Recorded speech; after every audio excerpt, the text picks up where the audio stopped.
Ce matin, le thème que Dieu a mis dans mon cœur est un thème qui est assez difficile à traiter, mais qui a une importance primordiale pour le corps de Jésus-Christ, qui est l'Église, et pour tous les croyants, tous les chrétiens.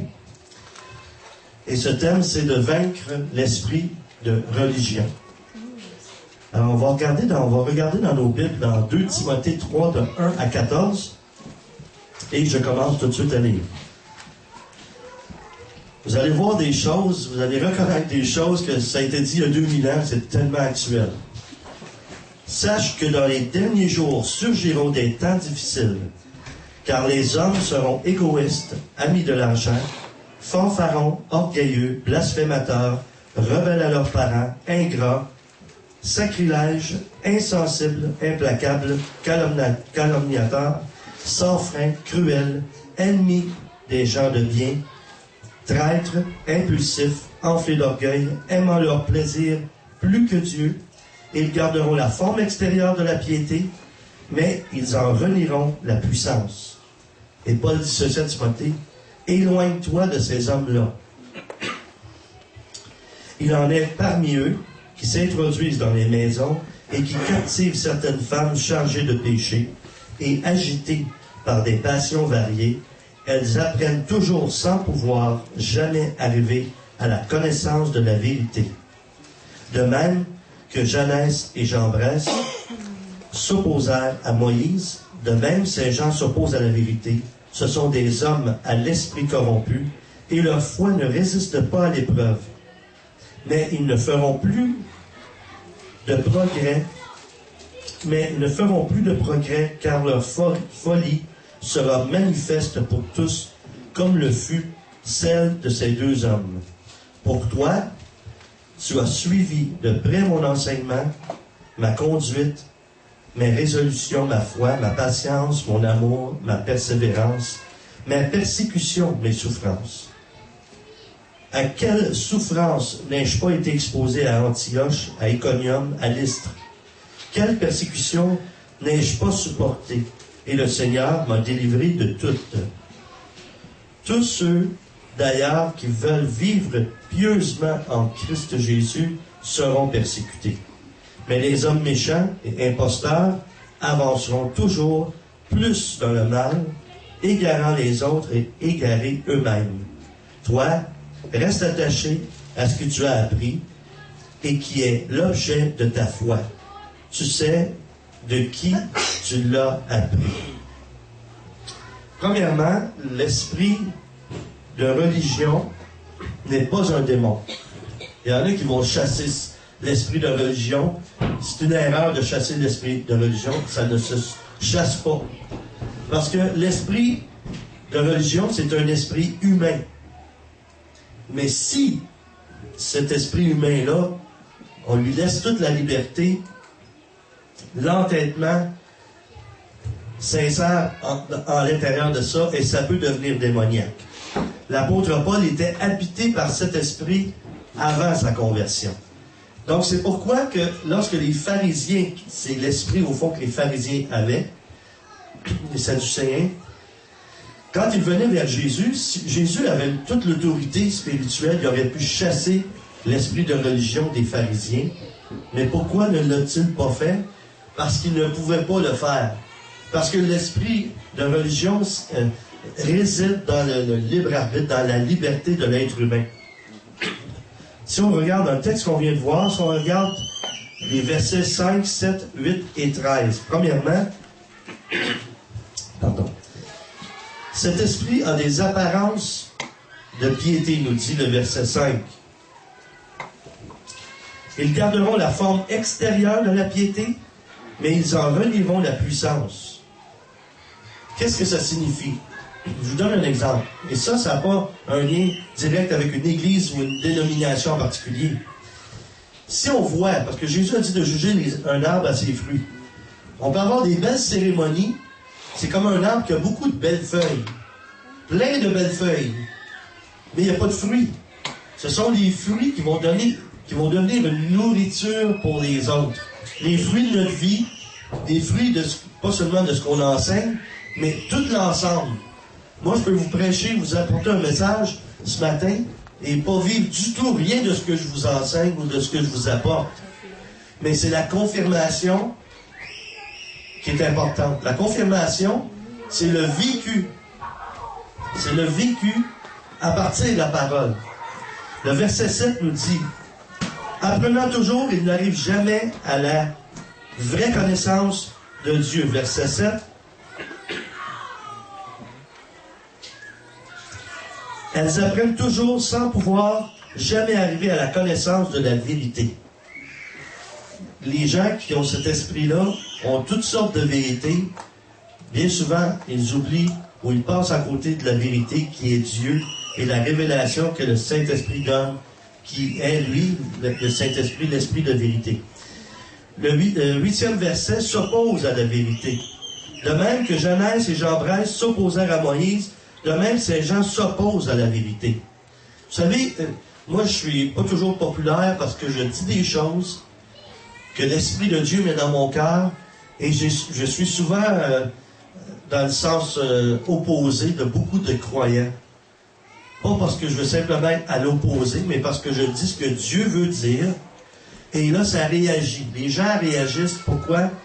Parce qu'ils ne veulent pas recevoir réellement la vérité de Dieu. C'est pas un jugement que je vous dis. C'est comme une forme de réalité. Et même les gens qui vivent ça, ils peuvent être sincères. Mais ils ne veulent pas recevoir la vérité de Dieu parfois. Pourquoi? Parce que quand on reçoit la vérité de Dieu, on ne peut pas rester impartial. On ne peut pas rien faire. Ça nous pousse toujours au changement par la progression. On ne peut pas rester avec une parole que Dieu nous donne de sa vérité et rester la même personne. La parole de Dieu est censée nous transformer. Vous savez que Jésus dérangeait énormément. Et ceux qui prêchent le véritable évangile de Jésus-Christ dérangent. Quand les gens sont toujours dans une espèce de pamoison ou c'est comme si c'était des sucreries qu'on donne aux gens. Ah, c'est beau. Ah, c'est un beau message sur l'amour. Ah, c'est un beau message. Si ça flatte notre chair, si ça flatte notre humanité, vous pouvez être certain que c'est pas l'onction qui porte le message, mais ce que vous aurez devant vous, c'est une bonne oratrice ou un bon orateur. Et il y a des gens qui sont très populaires, et parfois l'Église est remplie à déborder, parce que ce qu'on entend nous plaît. Et là, je parle pas d'une fois de temps en temps, ça peut nous plaire une fois de temps en temps, c'est normal. Mais quand c'est vraiment l'Évangile de Jésus-Christ qui est annoncé, ça se peut que ça nous dérange, ça se peut que ça nous interpelle. En fait, c'est ça que c'est censé faire, parce que le Seigneur nous aime tellement qu'il veut nous transformer, il veut nous changer. Alors, l'esprit de... oui, excusez-moi, je t'ai rendu au verset 13. Ça dit, égarant les autres et égarés eux-mêmes. Mais les hommes méchants et les imposteurs avanceront toujours plus dans le mal, égarant les autres et égarés eux-mêmes. L'esprit de religion fait plus de tort au corps du Christ que n'importe quoi d'autre. Vous savez, c'est pourquoi que moi, dans ma vie chrétienne, que je sois avec des gens, des chrétiens qui assistent à l'Église ou que ce soit des dirigeants, je m'oppose toujours à cela. Je pourrais vous dire, je m'arrange pas, je fais pas quelque chose pour confronter les gens qui vivent ça, à moins que le Saint-Esprit décide de faire une œuvre dans leur vie. Là, je vais tenir mon point, mais ça arrive assez rarement. Pourquoi? Parce qu'on ne peut pas imposer notre volonté à quelqu'un qui ne veut pas rien entendre ou qui ne veut pas être enseignable ou être enseigné. L'esprit de religion, comme je disais, n'est pas un démon, donc c'est un esprit humain. Le levain des pharisiens et des sadducéens maintenant. Qu'est-ce que c'est? Il est une fausse doctrine. Ce sont des enseignements falsifiés par la chair. Ça rejoint un peu ce que je vous disais tantôt. Des choses qui plaisent à la chair. Ah, que c'est beau, ah, que c'est touchant. Ça touche les émotions, mais ça touche pas l'esprit. Ça touche l'âme, mais ça touche pas les émotions. Dans Matthieu 16, versets 5 à 12, on peut aller voir. Je vais lire le texte. Les disciples, en partant pour l'autre rive, avaient oublié de prendre des pains. Jésus leur dit, « Gardez-vous attentivement du levain des pharisiens et des sadducéens. » Les disciples raisonnaient en eux-mêmes et disaient, « C'est parce que nous n'avons pas pris de pain. » Jésus se rendit compte et dit, « Pourquoi raisonnez-vous en vous-même, gens de peu de foi?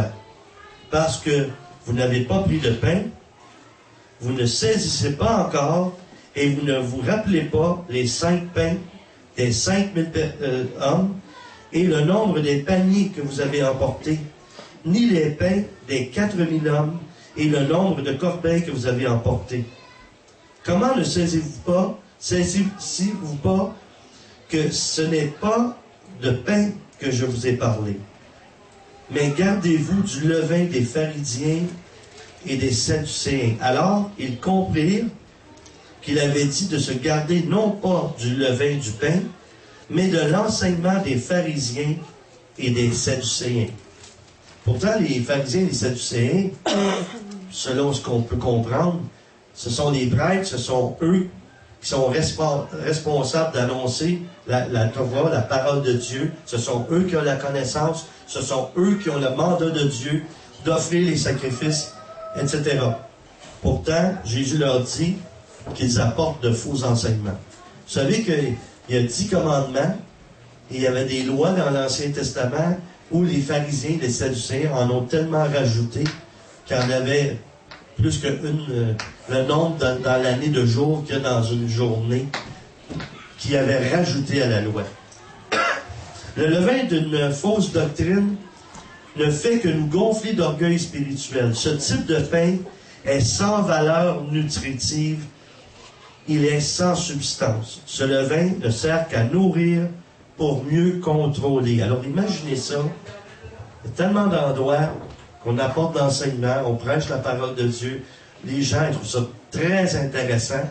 Mais là, si je reviens aux fruits, pourquoi leur vie ne change pas si c'est si bon que ça, ce qui est enseigné?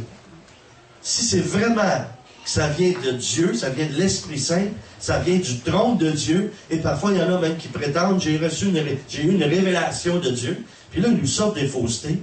Quand on a plus de connaissances, on pourrait se lever et les interrompre, mais parfois ça serait tellement compliqué de faire ça, parce que ça ferait la même chose que Jésus quand il s'est levé dans la synagogue, puis il a fait des miracles, il a agi d'une telle façon, selon l'Esprit de Dieu, et pourtant, il était dans la synagogue avec tous des responsables, avec des dirigeants, avec des prêtres. Il s'opposait à ça. Constamment, il arrivait avec des exemples concrets devant eux pour prouver, pas seulement qu'il était le Messie, mais le Fils de Dieu, mais pour leur faire saisir, vous êtes dans la mauvaise voie. Vous mettez des fardeaux sur les épaules des gens. Alors souvent, les gens disent « Ah, j'aime ça, là, cette église-là. Il y a des bons enseignements. Il y a des bons enseignements. » Tu regardes la vie de ces gens-là, ils ne sont pas changés. Ça fait des années qu'ils sont de la même façon dans leur vie chrétienne de tous les jours. Et ça prouve que ce que je suis en train de vous dire, ces enseignements-là sont bons pour contrôler les gens. Qu'est-ce qu'on fait? C'est que, vous savez, les gens qui font partie de sectes, quand ils sont approchés par quelqu'un d'une secte, on leur annonce pas, ou on leur dit pas, est-ce que tu veux faire partie d'une secte? On leur apporte une fausse doctrine, doucement, toujours avec quelque chose de mielleux puis d'intéressant qui touche les sens, qui touche l'âme. Et là, tranquillement, c'est comme prendre un oiseau puis mettre un petit fil après sa patte, puis ensuite un autre fil, puis un autre fil, ça tresse une petite corde, puis là, après ça, l'oiseau n'est plus capable de se libérer. Les sectes font ça, les églises chrétiennes parfois font ça. Je ne les juge pas, je vous dis simplement la vérité, et c'est à nous, avec l'Esprit de Dieu, de discerner le vrai du faux. Dieu nous a donné cette capacité-là dans l'esprit. Mais malheureusement, si on ne marche pas suffisamment dans l'esprit, on confond des choses qui sont parfois de la chair. Alors, le levain d'une fausse doctrine ne fait que gonfler d'orgueil spirituel. Vous savez, je m'adresse parfois à des gens qui ont des connaissances de la parole de Dieu, puis ils me disent toutes sortes de choses comme s'ils en savaient tellement plus que moi. Moi, je n'ai pas énormément de connaissances de la parole de Dieu. J'en ai. Mais j'ai une très bonne relation avec le Seigneur Jésus-Christ et avec son esprit. Je connais très bien Dieu d'une façon intimement. Et quelqu'un qui connaît une personne intimement, si une autre personne vient te dire, moi aussi je la connais très bien, ah oui, qu'est-ce que tu connais d'elle? Ben, elle va te dire quelque chose et tu vas savoir très rapidement si elle la connaît vraiment intimement ou pas. Vous savez, si quelqu'un arrive à moi et il a rencontré, disons, Linda Vaillancourt, il l'a rencontré une fois ou deux, puis il a parlé un peu avec elle, disons qu'il aurait même passé 1 heure ou 2 avec elle, il a certaines connaissances d'elle, Mais moi, ça fait plusieurs années que je la connais, je la côtoie. Puis on s'est parlé plusieurs fois. Alors, je la connais un peu plus que cette personne-là. Mais si quelqu'un me dit, ah, Linda Vaillancourt, je la connais très bien. Mais elle ne me dit pas qu'elle a passé 1 heure ou 2 avec elle. Alors, moi, je la connais quand même assez bien. Probablement plus que cette personne-là. C'est la même chose pour les choses spirituelles. Quand une personne dit, ah, moi, je connais le Seigneur, j'aime le Seigneur, je connais sa parole. Oui, moi, je regarde l'individu. Je regarde la personne, je regarde son vécu, je regarde son comportement. Je vois tout l'ensemble de ça, et tout l'ensemble de ça me révèle si elle connaît vraiment bien Dieu, si elle a une bonne relation avec elle, ou non. Et là, je ne parle pas de quelqu'un qui vient de rencontrer le Seigneur, qui est nouvellement sauvé, qui a quelques mois de cheminement, mais il y a des gens qui peuvent progresser au début de leur cheminement très, très, très rapidement, puis en quelques mois, même années, quelques années, peuvent dépasser des gens que ça fait une vingtaine d'années qui ont donné leur vie au Seigneur. Pourquoi? Parce qu'il y a des cœurs qui sont ouverts à se laisser changer et transformer. Et donc, quand on leur a, je dirais, presque injecté des fausses doctrines, ben, ils font confiance. Ils deviennent victimes, en fait, des choses qu'on leur a apprises. Et c'est ce que les pharisiens ont fait. Ils ont rendu les gens victimes de fausses doctrines, de faux comportements religieux. Donc, il est relié, cet esprit-là, l'esprit de religion, il est relié à l'esprit de Jézabel. Jézabel, c'est une reine de l'Ancien Testament qui contrôlait son mari qui s'appelle Akab, qui était faible, et par son contrôle, Jézabel pouvait gouverner Israël d'une façon détournée. L'esprit de contrôle, c'est de la sorcellerie. L'esprit de Jézabel a pour but la destruction, l'asservissement, la domination. Alors, quand on a une responsabilité pastorale, quand on a une responsabilité d'annoncer la parole de Dieu, le Seigneur le dit dans sa parole, il le dit par Paul, qu'on va avoir, on va être jugé plus sévèrement que d'autres, à cause qu'on va avoir eu la responsabilité d'apporter la parole. On est responsable. Quand je vous parle aujourd'hui, les gens qui écoutent via Internet, je suis responsable de l'impact et des conséquences de ce que je suis en train de dire. Et vous savez, mes paroles, je les pèse. Ce que je vous dis en ce moment, je l'ai prié. J'ai prié avant et j'ai déjà donné cet enseignement-là. Je sais que c'est bien fondé. Donc, il y a 2 types de zèle, parce qu'on va parler de zèle. Un pour dominer, qui n'est pas de Dieu. C'est ça. Et l'autre, éclairé par la connaissance de Dieu en vue du bien commun. Donc, ce sont des zélés de la façon de Dieu. C'est pour le bien commun. C'est pour aider les autres. Romains 10, 2 à 4 déclare « Car je leur rends ce témoignage qu'ils ont du zèle pour Dieu, mais sans connaissance, en ignorant la justice de Dieu et en cherchant à établir leur propre justice, ils ne se sont pas soumis à la justice de Dieu. Car Christ est la fin de la loi en vue de la justice pour tout croyant. » Donc, ils ont du zèle. On appelait ça, j'ai déjà entendu ça chez les croyants, chez les chrétiens, moi ça m'a été dit comme ça, ils appellent ça du zèle amer. C'est qu'ils ont un zèle, mais ils font plus de tort que de bien avec leur zèle parce qu'ils s'imposent à des gens, ils imposent la parole de Dieu à des gens, ils vont, comment je pourrais dire ça, ils vont essayer ils vont évangéliser quelqu'un, puis ils vont faire plus de tort que de bien parce qu'ils vont imposer la Bible à quelqu'un. Et là, c'est pour ça qu'il y a beaucoup, malheureusement, de gens, pas seulement ici au Québec, au Canada, mais partout à travers le monde, qui ont été sauvés par la force. Mais est-ce qu'ils sont vraiment sauvés? Parce que Dieu a donné son amour, il est venu lui-même, il s'est livré lui-même, Jésus, il est mort pour nos péchés. Et qu'est-ce qu'il fait? C'est que c'est son amour qui doit nous convaincre. C'est qu'on voit notre état de pécheur, de pécheresse, et on réalise qu'on a besoin d'être sauvé. On a besoin de quelque chose qui va nous sortir du problème qu'on a vraiment, on comprend dans notre cœur qu'il n'y a pas d'autre moyen de s'en sortir.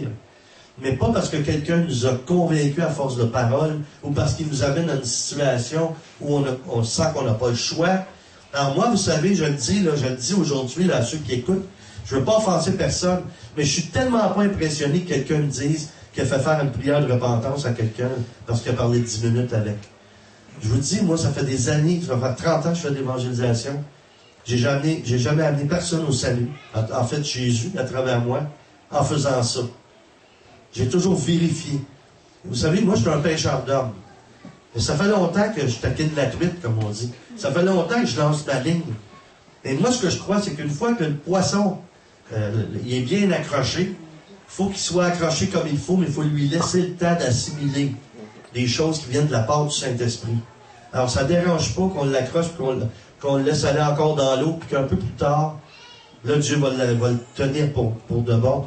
Mais il y a beaucoup de gens qui viennent à la foi, puis quelques temps après, ils vont partir. Surtout s'ils voient qu'ils se font abuser. Et ça, il y a beaucoup de manipulations, puis il y a beaucoup d'abus qui se font. Vous savez, ce que je vous dis aujourd'hui, c'est pas un discours populaire, là. C'est pas ça qui va faire que les portes vont s'ouvrir partout dans toutes les églises pour moi. Il y en a qui voudraient absolument pas entendre ça. Mais c'est pourquoi qu'aujourd'hui, je sais que le diable est très furieux après moi à travers ce que je vous dis là. Mais en plus, les CD, les DVD de cet enseignement-là vont être disponibles. Dieu m'a montré, il m'a dit, ce que tu as déjà enseigné pendant des années sur toutes sortes de thèmes comme ça, qui s'est négligé dans le corps de Jésus-Christ, c'est ton rôle à toi. Je t'ai appelé pour faire ça. Il y en a d'autres aussi à travers le monde. Mais moi, je suis une de ces personnes-là que Dieu a appelé à faire ça, à rectifier le tir, à ramener la vérité du Saint-Esprit dans l'Église pour que la crainte de Dieu revienne, la sainteté de Dieu va revenir, puis le monde va être transformé davantage si on dit les vraies choses. Donc, ces individus croient qu'ils agissent avec une grande spiritualité, mais ils n'en ont aucune. Ils sont de faux apôtres qui se déguisent en anges de lumière. 2 Corinthiens 11, de 13 à 15, nous dit, ces hommes-là sont de faux apôtres, des ouvriers trompeurs déguisés en apôtres de Christ. Et ce n'est pas étonnant, car Satan lui-même se déguise en ange de lumière. Il n'est donc pas étrange que ses serviteurs aussi se déguisent en serviteurs de justice. Leur fin sera selon leurs œuvres. Alors ça, je souhaite de tout mon cœur que des hommes, des femmes de Dieu qui sont peut-être sincères, mais que Dieu veut les ramener dans sa voie à lui, qui puissent entendre ce que je viens de dire. Ceux qui ont l'esprit de religion croient au salut par les œuvres, et c'est pourquoi ils travaillent pour Dieu, et non avec Dieu. Ils croient qu'à force de travail, ils vont hériter de la vie éternelle. Donc, qu'est-ce qu'ils font? Ils travaillent, ils travaillent, ils travaillent, ils travaillent. Quand j'ai préparé cela, je me suis dit, je suis presque certain que ceux qui vont entendre cet enseignement-là vont dire, ah, ça c'est telle église, ça.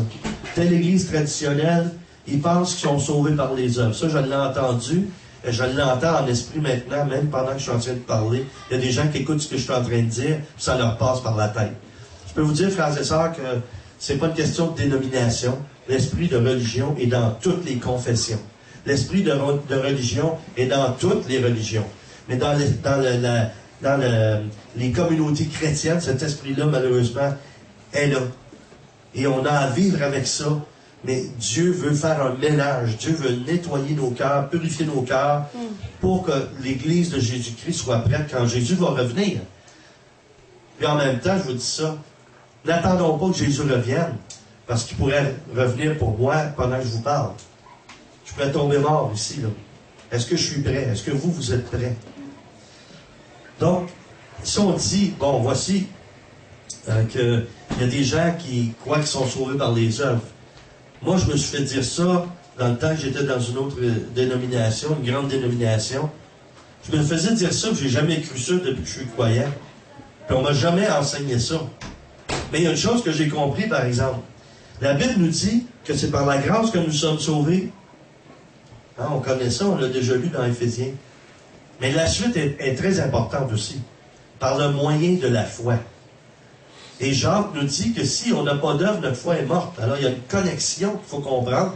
Moi, si je dis à mon épouse que je l'aime, mais il n'y a aucun signe d'affection, de tendresse, de communion, de dialogue, comment je peux vraiment prouver que je l'aime?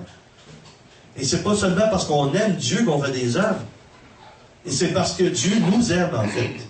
Dieu veut nous utiliser. Dieu veut qu'on participe avec lui. Vous savez, on est co-rédempteurs avec lui. Et quand on dit, on met un point final en disant, Jésus a tout accompli à la croix. Ça, quand j'entends ça, moi, j'ai la chair de poule un peu. Je vais vous dire pourquoi. C'est vrai que Jésus a tout accompli à la croix. Qu'est-ce qu'il a tout accompli? Il a tout accompli les prophéties de l'Ancien Testament. Il a tout accompli les promesses. Il a apporté toutes les promesses. Mais en même temps, depuis qu'il est parti et qu'il est revenu, il est ressuscité puis il est reparti, la rédemption se poursuit. Elle continue à travers son corps. C'est pourquoi qu'on a de la souffrance. C'est pourquoi ce qu'on appelle la sanctification et la purification. S'il a tout accompli à la croix, en tout cas, vous autres, probablement que vous ne souffrez pas, là, vous ne vivez pas d'épreuves, mais moi j'en vis, et je vis des souffrances, et même si je disais c'est à cause de mon péché, si Jésus il a tout accompli, puis il a tout pris mes péchés sur la croix, pourquoi j'en vis encore? Il les a pris, mais ce qui est humain, le péché qui habite en même temps que la sainteté en moi, il y a une purification qui se fait. Parce que notre esprit est sauvé, mais notre âme n'est pas sauvée. C'est là le problème. C'est que notre âme a besoin d'être sanctifiée. Ah, notre esprit, Jésus a tout accompli à la croix, il a sauvé mon esprit. Mais je n'irai pas plus loin là-dedans parce que ce n'est pas mon sujet, mais je vous dis, à un moment donné, je voudrais que je vous parle de ça, parce qu'on a toutes sortes de versions sur ça. Une fois sauvé, toujours sauvé. Est-ce que je peux perdre mon salut? Est-ce que je l'ai, puis quand je l'ai, je ne le perdrai jamais? Pourtant, là, on a toute la même Bible, les chrétiens. On a toutes des... Parfois, on a des versions différentes. Moi, je vais vous dire, je ne prends pas de risque. Je ne prends pas de risque. Parce que j'ai entendu un verset, un jour je l'ai lu, que le Seigneur, il va revenir, puis il va dire, il va regarder ceux qui sont en train de travailler. Il va les prendre avec lui, puis il va leur dire, bon et fidèle serviteur, entre dans la joie de ton maître.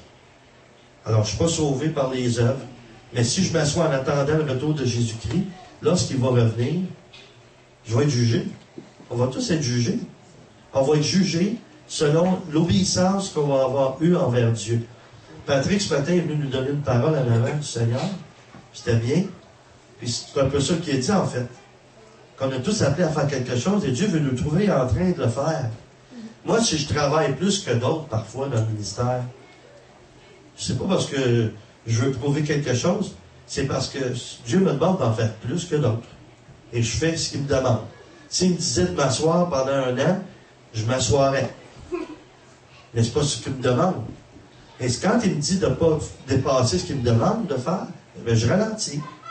J'ai reçu une prophétie il y a 2 ans où le Seigneur me disait par une prophète, « Devance-les pas, le Seigneur. » Alors j'avançais, je ne l'avais pas devancé encore. Mais j'ai examiné ce que j'étais en train de faire.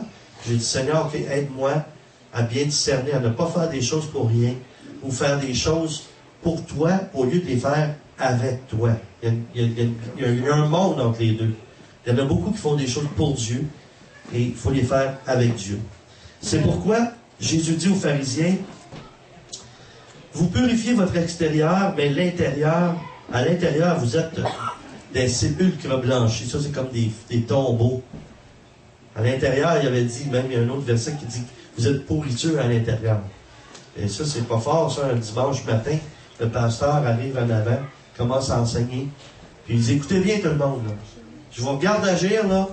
Puis vous êtes très beau à l'extérieur, mais vous êtes de la pourriture à l'intérieur. Connaissez-vous beaucoup de pasteurs qui prêchent comme ça le dimanche matin? Pas certains. Et s'ils font ça, ils vont le faire 1 fois, 2 fois, 3 fois. Rendu à 2e fois, 3e fois, il va manquer des gens d'une semaine à l'autre. S'ils continuent dans cette même veine-là. Mais pourtant, c'est des sermons, c'est des messages comme ça qui sauvent les âmes. C'est pas toutes les choses mielleuses qu'on dit. On a besoin d'entendre des belles choses, des petites douceurs de temps en temps. On peut pas être toujours dans l'exhortation et le redressement, je comprends.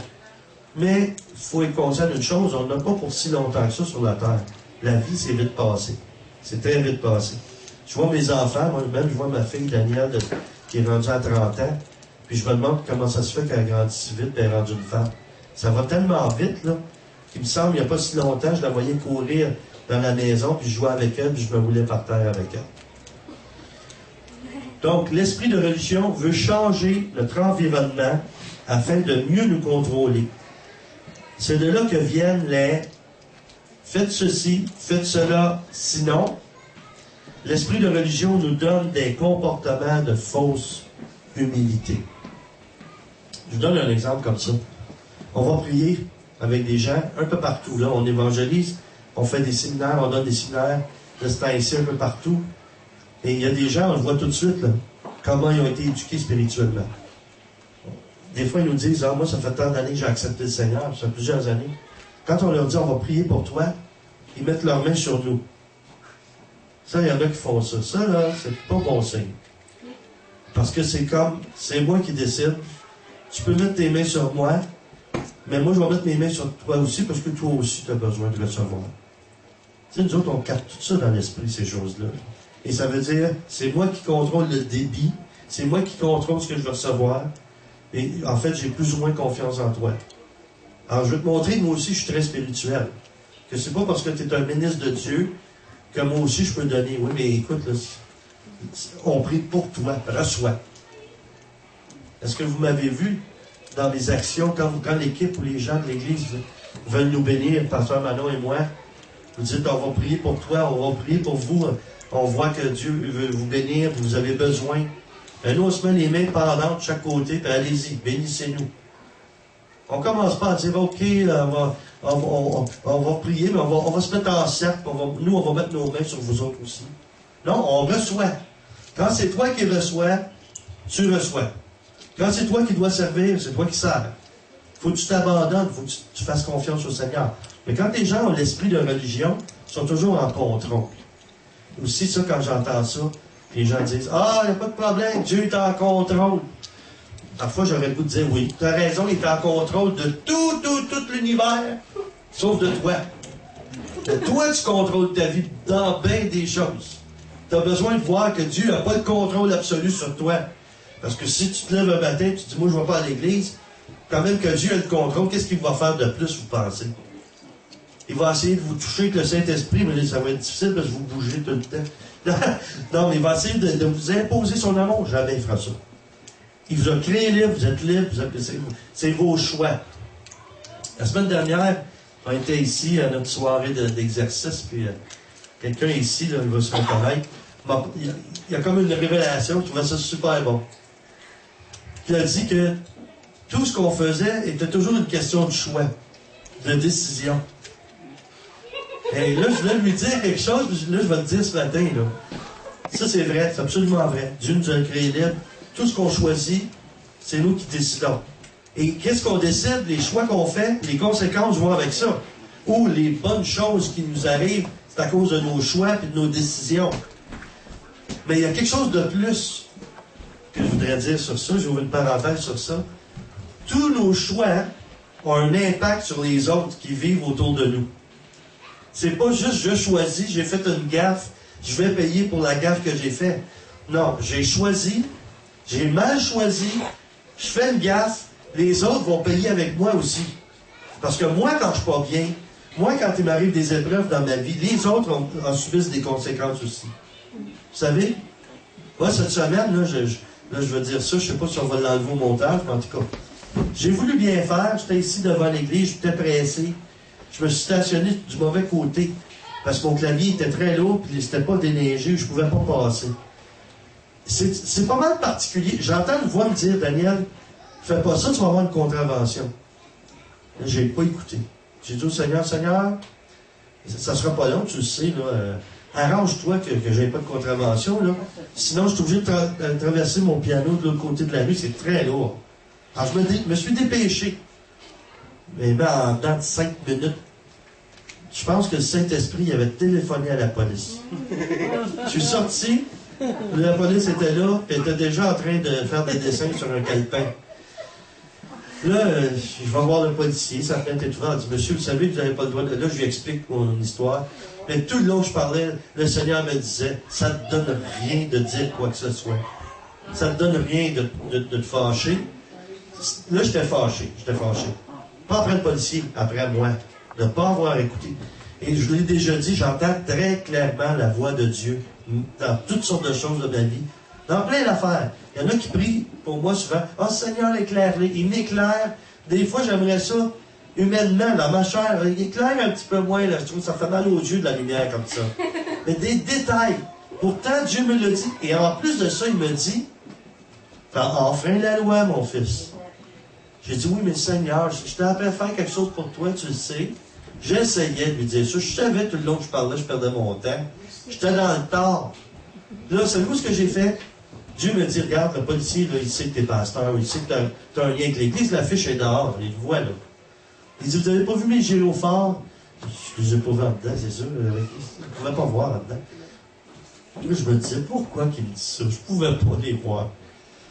Là, le Seigneur me dit, là, Daniel, tu vas te conduire comme tu es censé te conduire, là. Qu'est-ce que tu dois faire?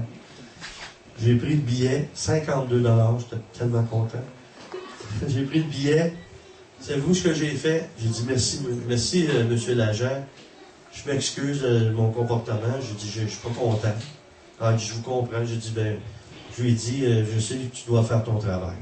Merci, bonne journée. J'ai pris mon billet, je me suis en allé avec. Là, j'ai dit au Seigneur, je te prie que tu puisses le payer. J'ai compris la leçon. Mais je te demande de pouvoir. C'est mon erreur. Je sais que je dois te payer.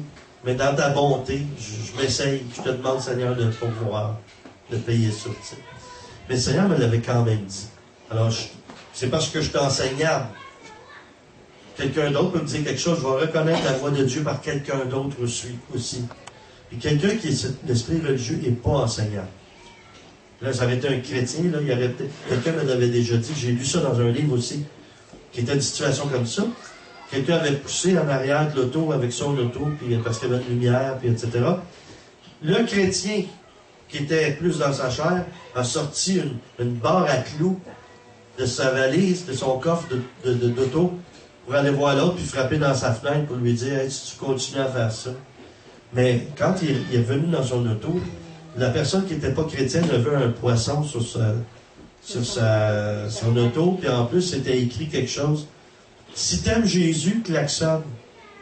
Il y avait un collant. Si t'aimes Jésus, klaxonne. Mais l'autre en arrière, c'est pour ça qu'il klaxonnait, parce qu'il aimait Jésus. Celui qui était chrétien, qui avait mis ce collant-là sur son auto, il avait oublié que c'était collé sur son auto.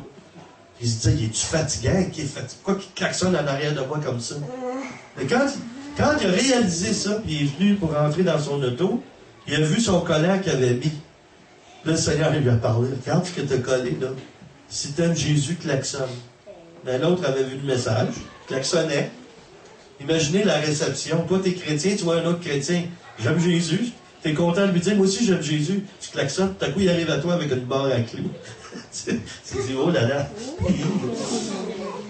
Il peut mettre un autre collant. Ce chrétien peut endommager votre vie. Alors, Colossiens 2, 18 à 23 nous dit ceci. Que personne, sous prétexte d'humilité et d'un culte des anges, ne vous conteste à son gré. Le prix de la course, un tel homme s'abandonne à des visions. Il est enflé d'un vain orgueil pour ses pensées charnelles, au lieu de s'attacher au chef par qui le corps soutenu est rendu cohérent par les jointures et les articulations, grandit d'une croissance qui vient de Dieu.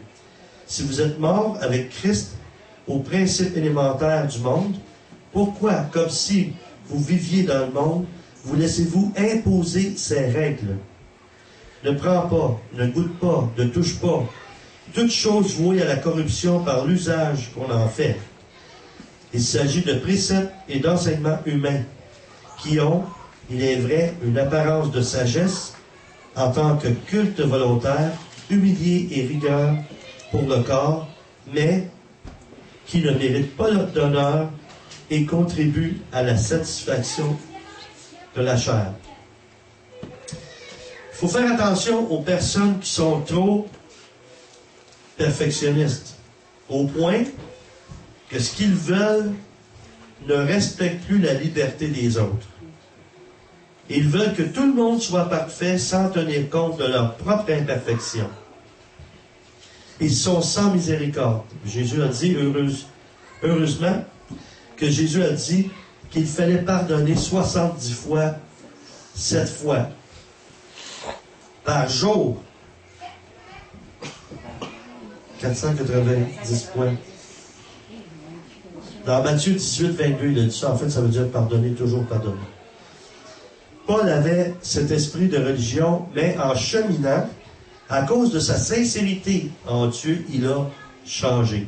C'est pour ça qu'on a, d'ailleurs, on n'a pas jugé personne, mais on peut juger les comportements, on peut juger les situations. On ne peut pas juger le cœur de quelqu'un. Mais en même temps, Paul, il était sincère quand il vivait ça. Quand il persécutait des chrétiens, il en tuait, là, imaginez, quand il était saisi par le Seigneur, ce que ça a dû produire dans son cœur. Donc, on ne peut pas juger, mais l'immaturité d'un croyant peut faire en sorte qu'il fait des choses, qu'il croit que c'est bon, parce qu'on lui a enseigné certaines choses. Il peut être dans l'erreur. Mais tant que la personne est sincère, il y a une possibilité que Dieu puisse la reprendre. Si on prend Paul, on parlait de Paul, voyez le changement et la progression dans ses écrits. Paul écrit en 56 après Jésus-Christ, où il est encore très orgueilleux et rempli de l'esprit des pharisiens. En 7 ans, il a changé. Sur une période de 7 ans, il y a eu une transformation. Il se considérait l'égal des premiers apôtres, vu qu'il était reconnu comme apôtre par eux. Parfois, il jouait à être humble. Et il jouait à l'humilité. Galates 2,6 dit ceci. Quant à ceux qui paraissaient les plus considérés, ce qu'il avait été autrefois n'importe peu. Dieu ne fait pas de considération de personne. Les plus considérés ne m'ont rien imposé. Maintenant, en fait, là, ça a l'air humble ce qu'il dit, mais c'est une petite pointe, c'est un petit quelque chose, un rappel qui fait en voulant dire, ben moi, je suis au même niveau que les apôtres, mais Dieu, il ne considère pas réellement les paliers d'autorité. C'est un petit peu ça qu'il dit. Mais en réalité, il voulait paraître humble. Donc, il est le moindre des apôtres. Vous voyez, déjà, ça change beaucoup là, avec le temps. 1 Corinthiens 16, 9 nous dit ceci. « Car je suis, moi, le moindre des apôtres. Je ne mérite pas d'être appelé apôtre, parce que j'ai persécuté l'Église de Dieu. » Alors, au début, il est au même niveau que les apôtres. Même un petit peu, un tantinet supérieur. Là, un petit peu plus loin, il est rendu le moindre des apôtres. Oh, il y a quelque chose qui s'est passé. Ensuite, ça descend encore. Il est le moindre de tous les saints. Et c'est pas pire, il est en autorité, il est en haut ici, tout à coup il descend un peu plus, tout à coup un peu plus, il descend encore. Éphésiens 3:8. À moi, le moindre de tous les saints, cette grâce a été accordée d'annoncer aux païens comme une bonne nouvelle la richesse insondable du Christ. C'est le moindre de tous les saints. Là, il descend une marge de plus. Ça continue toujours. Il est le premier des pécheurs. Alors là, il remonte en haut de l'échelle. Mais en fait, c'est le dernier barreau en bas parce que c'est le plus haut des pécheurs. 1 Timothée 1,15. La Bible nous dit, c'est une parole certaine et digne d'être entièrement reçue que le Christ Jésus est venu dans le monde pour sauver les pécheurs, dont je suis moi le premier. Il y a des changements, hein, ça? Moi, je suis super béni quand je lis ça, là. Parce que je remercie le Seigneur, je continue à progresser. Moi, on m'a dit que dans mon tempérament, je ressemblais beaucoup à Paul. Si vous m'aviez connu il y a 30 ans, c'était vraiment... Je veux dire, il y avait Jésus-Christ, puis un petit peu plus bas, c'était moi. Ça a descendu depuis ce temps-là. Mais maintenant, je suis rendu un petit peu plus... je suis même pas digne même pas seulement de délier les lanières de ses sandales, mais je suis même pas digne d'aller y chercher pour y apporter. Bon. Alors, le progrès de Paul est dû aux effets de la grâce et du Saint-Esprit. C'est pour ça qu'on peut avoir de l'espoir face à quelqu'un qui a l'esprit religieux. S'il est sincère, en fait, tout est possible. Dieu peut agir, Dieu peut transformer des choses dans la vie de cette personne-là. Et vous savez que on peut être victime facilement de ça.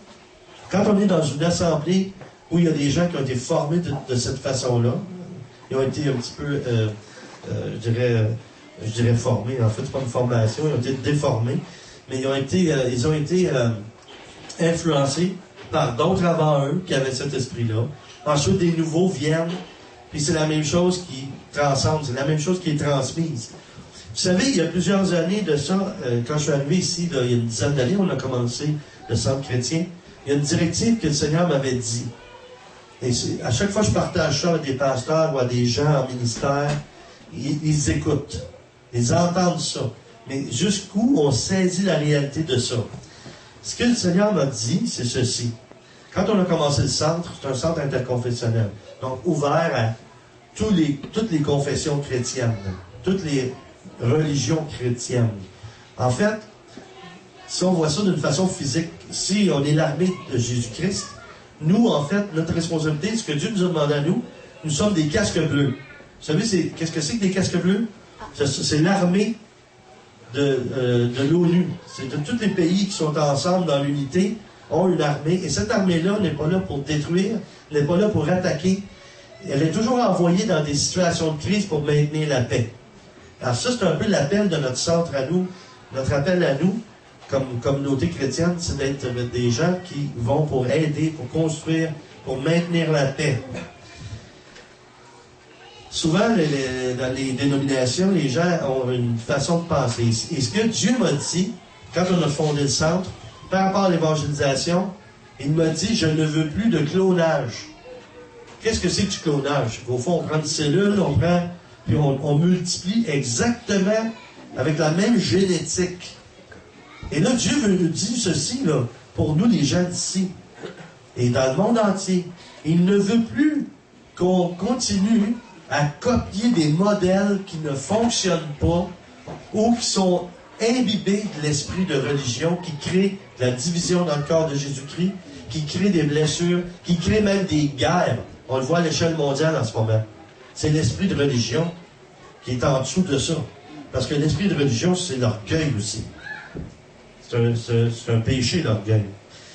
Maintenant, je vais terminer avec ceci. Et il faut être très objectif. Dans ce que je vais vous dire, là, je sais que ça passe dans l'esprit des gens qui disent « Ah oui, là, en fait, il faut s'examiner à travers ce que je vais vous dire. » Pas de voir que ça pourrait rassembler à des gens qu'on connaît dans différentes confessions ou différentes assemblées.